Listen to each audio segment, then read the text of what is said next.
You've come to the tournament as one of the hot favourites, only to suffer a shock defeat in your first game. Now the pressure is really on, and next up it's your biggest rivals, the one team you can't bear losing to. How do you prepare for such a challenge?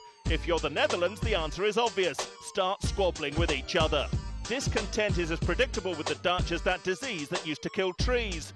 And no sooner had they lost to the Danes than they were at it again.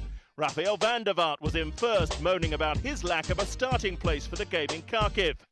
Nigel de Jong had a go next, apparently unhappy that he was substituted against Denmark instead of Mark van Bommel, who just happens to be the son-in-law of coach Bert van Marwijk. And then Klaas-Jan Huntelaar refused to speak to the Dutch press on Monday, still seething that Robin van Persie got the nod to start up front last Saturday. The Arsenal legend proceeded to have a shocker, and one thing's for certain, somebody in orange has got to score against the Germans, or they'll be heading home early. While the Dutch disintegrate, it's all hunky-dory for Germany. They beat the Portuguese without playing all that well, and Jogi Löw's decision to start with Mario Gomez up front instead of Miroslav Klose worked out fine, because Gomez scored the winner. Löw says he expects the Netherlands to get better, but his team will too, and he hasn't ruled out making some changes of his own. A point is no good for Van Marwijk's men, which is just as well. They haven't finished all square for 38 games. And these two teams have never produced a goalless draw.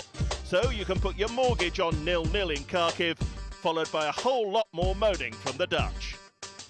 We're all about the goals here on youtube.com/goal, apart that is from the features, funnies and news. Click the subscribe button and all will be revealed.